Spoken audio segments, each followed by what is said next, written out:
He said that I spent time on Jeffrey Epstein's island. I didn't. I mean, he's a lightweight, this guy. He's a terrible, I think he's terrible. I thought he did a terrible job at the Grammys. I thought the whole Grammys was terrible. I watched part of it. It's not watchable. But he was a lousy host. I'd say not as bad as Jimmy Kimmel, but pretty close. How did I get in there?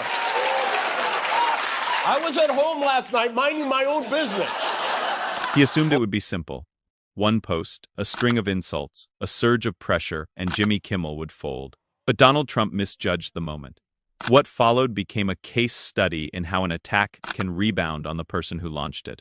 This is the backfire that echoed far beyond late night. Before we continue, tell me where you're watching from. The US, Canada, the UK, or somewhere else. I want to know who's tuned in. It began the way many of Trump's online offensives begin. Late-hour, rapid posts. Capital letters. He labeled Kimmel untalented, desperate, failing. Claimed the host was clinging to relevance by focusing on him. Then came escalation. He urged consequences, called on supporters to pressure ABC-tagged advertisers. Suggested continued sponsorship reflected poorly on American values. The strategy was familiar. Identify a target, mobilize supporters. Apply sustained pressure until the resistance weakens. It had worked before. Sponsors had withdrawn. Executives had recalculated. Careers had dimmed under coordinated outrage. Trump expected the same result. He expected retreat. He didn't get it. Kimmel didn't rush to defend himself. No apology tour, no clarifying statements. He waited. A day passed. Then another. Speculation filled the gap. Was he negotiating? Was he concerned? Had the pressure landed? But the silence wasn't fear. It was pacing. You know what? I'm going to take him at his word on this one. That's a wrap, folks. Donald says he's in the clear.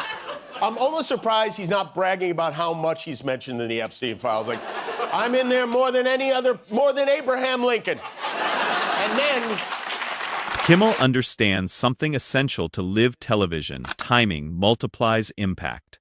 When he finally stepped onto his stage, the room felt different. The audience had followed every development. The anticipation was visible. He walked out smiling. Not tightly, not cautiously, but comfortably. He addressed the posts directly, reading them aloud with deliberate theatrical emphasis. Each insult became a punchline. Each demand became material. Then he shifted. Since the attack, he noted, ratings had climbed. Online engagement had surged. Advertisers had reaffirmed support. The network issued a public statement backing him. An effort meant to diminish visibility had increased it. The irony carried itself. Calls for boycotts introduced new viewers. Demands for termination triggered institutional support. Public insults generated sympathy. He didn't just withstand the pressure, he converted it. Other hosts referenced the moment. Media outlets framed it as a failed intimidation attempt. The narrative turned. Instead of projecting dominance, the attack revealed sensitivity. Instead of signaling control, it suggested distraction. The episode extends beyond entertainment. It highlights a shift in the media landscape. Pressure campaigns don't guarantee compliance. Intimidation only works when the target believes consequences are unavoidable. Nothing to do with Jeffrey Epstein. And in fact, if you look at the DOJ, they announced, they released 3 million pages. It's like this is all they're supposed to be doing. And frankly, the DOJ, I think, should just say, we have other things to do, because that whole thing has turned out, I mean, other than Bill Clinton and, Bill Gates and lots of people that there are a lot of questions about it, but nothing on me. You know what? I'm going to take him at his word on this one. That's a wrap, folks. Donald says he's in the clear. I'm almost surprised he's not bragging about how much he's mentioned in the Epstein files. Like, Kimmel didn't. When aggression meets indifference, the optics change. The threat loses weight. The volume sounds hollow. That's the takeaway. Pressure depends on fear. Remove fear, and the pressure dissipates. The goal was silence. The result was amplification. A move intended to shrink a platform expanded it. That's what happens when force meets refusal.